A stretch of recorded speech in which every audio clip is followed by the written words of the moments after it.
I sent off a subject access request to the Jobcentre. That was done. I wrote out a letter with requesting that they send me my attendance records from, I think it was a date of 2 months. I'll put all the wording, I'll put the letter into the description of the video, and whatever links are useful. So I sent that, I gave that in, I handed that into the Jobcentre, and the lady took it. I happened to have an interview, so it was quite convenient. She took it, the letter, she opened it, she said, yeah, that's fine, we'll hand that to the right department. And very quickly, I had email correspondence saying, thank you for your letter, we will proceed, we'll complete the request within 14 days, something like that, 15 days, and it was done very quickly, done within a week. They sent a massive, nicely, just a package, a post, all the documents they sent of my records, and they put it into a nice sort of folder. So, and this is the result of it. So, let's see if I can read. Okay, so it's okay, so dear Mr. Such and Such, request for personal information. Further to your request for personal information held by the Department for Work and Pensions, DWP, about you, I am closing the following records: Labour Market System, Computer Records, Labour Market Unit. The records contain details of your attendance covering 1st of June to the date of your request. This is all of the information held by the DWP to which you are entitled in relation to your request. The department sometimes uses abbreviation. Okay, so the first bit. I'm going to briefly go through it, as I don't want to show actual national insurance numbers or any other details like that. So it even has bank things in it. So I'll just briefly, that's the first letter there. And then the next section, this is all in a nice plastic, I love a really good plastic container there. I should point out that there's several ways of getting information. There's the information request, which is like freedom of information request. And that only happens if a company has records and you want to see them. Like a council might have records on potholes. Do they know they're there, were they notified, and when will they fix them? So that's sort of a mundane, general information would be a freedom of information request. But personal information, so personal records, as far as I understand, is called a subject access request. Okay, so this one here has title, Mr. It's got the name, it's got the address, it's got the local office, birth date, under 18, no, disabled, no, alternative address, no, PWA indicator, no. There's a lot of abbreviations in this, but they have given a booklet which is very big of all the, it's like a glossary, it's got all the abbreviations, meanings that they use in this. Okay, postcode, telephone number, or the telephone number, blank, claim cycle, blank, claim file, blank, signing day, blank, attendance pattern, blank, parent status, no, interpreter, sign language, so let me just do a close-up of all of that. Okay. On the top, let's see.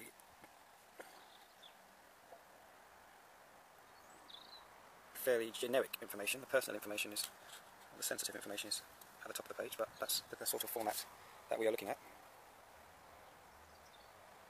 Okay, so that's front and back as well. So the back of it is backdated claim indication, NA, Welsh spoken preference not known, Welsh written preference not known.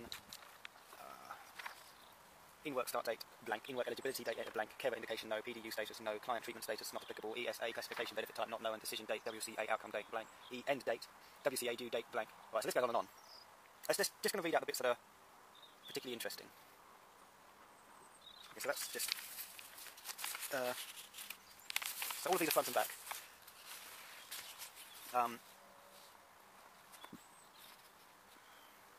Okay, so this is work-focused interview booked.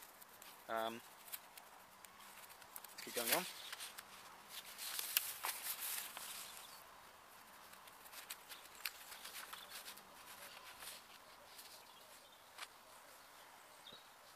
Okay, so it's got every single phone call information, it even has emails at some point, it has every single communication written up. Okay, so this is what the people write when you're in the call centre or when you're in the job centre, they type up everything. So it's got things like, have explained to customer that he needs to record all job searching on UJ, as it would appear that he has done very little.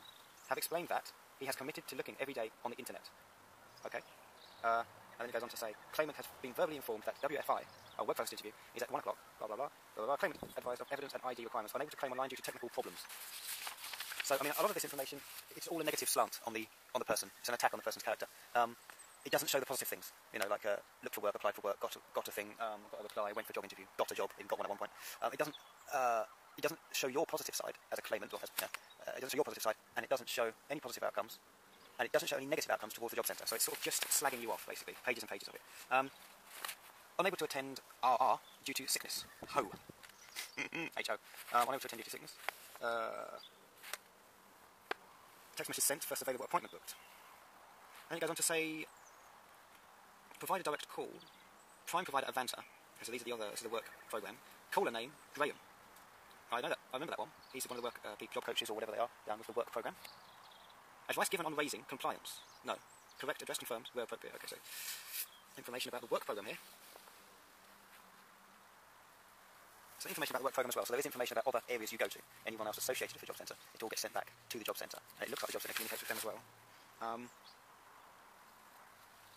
So it's got all sorts here. I mean, this is a load. Explain to customer that a detailed job search is required every fortnight. Stress the importance of using UJ. They do that even if you do it. So if I did a wonderful, poetic, Shakespearean-style write-up on the Universal Jobs Match, even if I did that, it would still say, at some point, or the next time, it would still say, explain to customer that a detailed job search is required every fortnight. Stress the importance of using UJ. So don't think that that's some kind of flaw. It's just they always put the identical wording every time. Car plug close part-time work. So this is the part-time work I did that they refused to admit, acknowledge, or want to top up, because the payslip was very low. They refused that it even exists, but they've written, get information to close part-time work. I have spoken to a customer that discusses having fares reimbursed for New Beach, which is the actual job place I was at. Ceased with them. Please refer to Claire for DWSR. Completed, say customer no longer working part-time. These are different days. So this is different days. They've got the acknowledgement.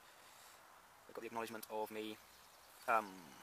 Information to close part-time work. The next day they've got information fares reimbursed. New Beach holiday, where I was working, and then they've got another day. Please refer to Claire for another thing connected to that, which they apparently didn't know existed. And another day completed to say customer no longer working part-time. And then another day. Okay, so made daily from this date. A daily signer. Blah blah blah blah.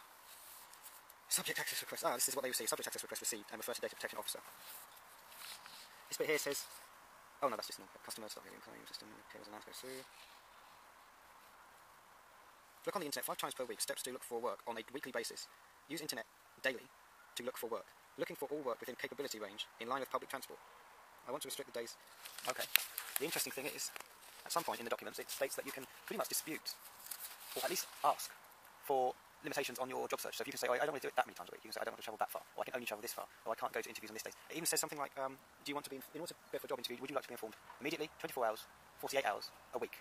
So, but it even has another one, it says discussed, which is like an even longer date, I suppose. This seems interesting because when they threaten you and bully you to say you don't have a choice, or when they threaten you to say, well, that's the way it is, that's what you've agreed to. Well, actually, that is, if you can dispute it, can't you? You can review it with claim and commitment and things like that. But if they say to you, that's the way it is, that's what we expect of you, that's what you do, that's not true. And it says in the documentation you can choose a lot of these things. They might say to you, what's the reason for it? You can only do it with a reason, but I don't think that's true. Because it doesn't say in the document with a reason, it just says it's up to the claimant to choose.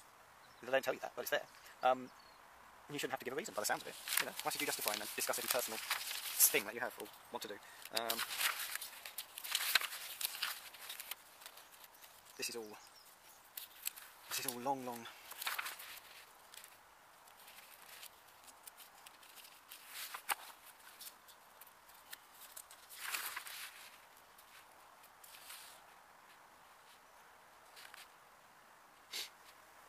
And also, another thing to bear in mind is a lot of these extra courses and extra CV things they put on is disputable. So make a quick excuse, quickly. Your wooden leg needs varnishing or something. Make a really quick excuse, or have one ready to match their threats when they say you're off to a CV workshop, for the 10th time. Just say to them something, can't go for this, but dispute it.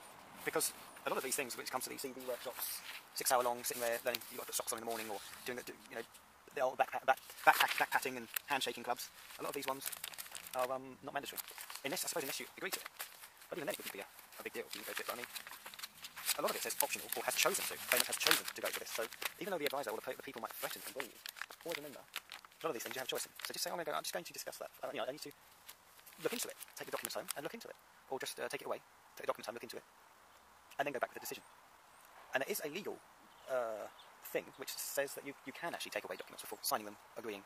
I don't know how many, if it's 24 hours, 48 hours a week. I think it's within an agreed time between the two. But, you can do that. So next time they threaten you and bully you, and literally write out something and then ask you to sign it without telling you what you're signing. Before they do that, just say, I'm going to take this home and have a look through it. Okay, so let's cover that up. This next one is, they look like photocopies of things that I have signed by the looks of it. Okay, so WP Completer, Work Program Completer. This is the Work Program Completer, which apparently I didn't attend, even though I completed it. Signed there and signed by the Jobcentre. Lots of more signatures there. 3 signatures dated with the Jobcentre, and my signature there. Okay, what have we got here? This is some sort of signing. Oh, this is a new claim sort of thing. So these are all photocopies. This is a claim commitment copy. This is a letter, some sort of very basic sort of agreement thing. Oh, Jobs Fair, yeah. This one is,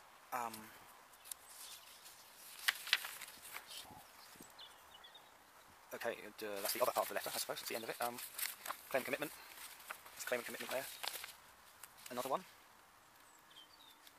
And I won't show all of the images because it has personal information, private, and I won't show a close-up of all of the pages because of the sensitive information on them. Okay, so here we have emails. This is emails. This is great. So these are emails sent to subject, and then the full body of the email. This is great stuff. Oh, this is great. So there's emails there. This is a copy of the. See what very difficult to censor out information there. Put my hands in a certain way. We can see a copy of the payslip, which they said they didn't know no evidence of. They said they have no evidence of you not working. They said you're still working. They said we have no evidence you failed to supply payslips. So there it is. There. They printed it off and sent it back to me in the request for information. So there it is. There's the payslip. But also, I must have messaged. I signed 4 statements and I supplied payslips P45, and I must have asked them 6 times on the phone in face to face, 2 managers anyway, and asking them, just saying any update on the benefit coming through. Well, I didn't have any for about 6 months now. I haven't had any. So this is a weird one. This is an actual job. This is like a job. This is a job printout. It just says customer support assistant. I don't remember getting that. I don't know where that's from or who it's to or what, but it looks like some sort of printout. Maybe they're supposed to give that to me, or maybe it was put into their inbox. I didn't see that. It's the first time I've seen that. There's 2 of those. There's front and back as well. This one here is a. This one here is more signatures, more attendance. Interesting thing is it says part-time work, acknowledgement there. So, that's some more information. There's more, general just signatures to show attendance really, that's that one there. More signatures to show attendance. More acknowledgement of the work, and the, what do you call it, payslips and generally things that they were disputing doesn't exist. Tracy, blah blah blah, N Beach, which is New Beach, which is the name of the place I was working, part-time work, New Beach, statement something, last day, date of the last day of work, plus, okay, so last day of work, that's when they asked me what was the last day of work, and I told them, and they said, no problem, we'll sort out the payments. Or at that point, it was just to say, okay, we acknowledge you stopped working, you're not working anymore. That's all that was. Previous to that, I was expecting a payslip, a wages top-up. This is another statement commitment form, because a lot of the times they didn't communicate with me or just randomly sign me off, so I had to sign on again. That's why there's so many restarts. They just, I don't know what they're doing. I have a feeling I do it for a lot of people though. So, now this one is a massive piece of information. This one is and I'm pretty sure I can find an internet link to that. PDF maybe.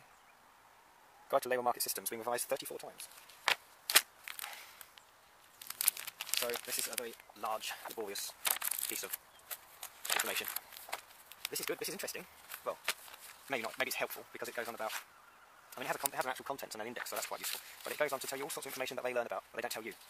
I mean, claim cycle, attendance pattern, primary benefit. So it goes on and on. Actual amount, this is all quite good to show this. There's nothing sensitive on that. Okay. Just trying to just very quickly skim through it.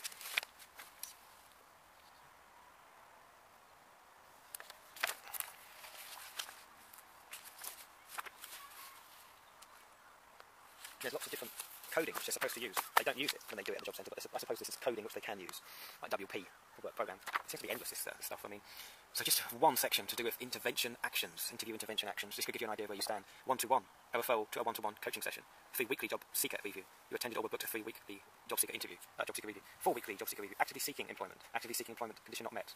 Actively seeking employment doubt. Actively seeking work referral. ADF awarded. Adoption certificate. All other sign-off systems. All other sign-offs. AO claim not pursued. So it goes on and on and on. But it could be interesting because it could have wording or details that you didn't know about. It could help you in dealing with them. All the aspects of their dealings with you, their training, is expanded on in this document. So you get an idea of what they're going to do. I think and one of the pages even has a complete layout of what they do with a new claimant from new claimant, at what point you get passed on to different places, at what point you get sent to work programs, CV workshops, and at what point you would get, I don't know, weekly, monthly reviews, things like all details they might do with regarding a claim. It has the details about that. And then finally, it has the abbreviation explanation from A to Z, which is the explanation of the coding they use. But that's just A.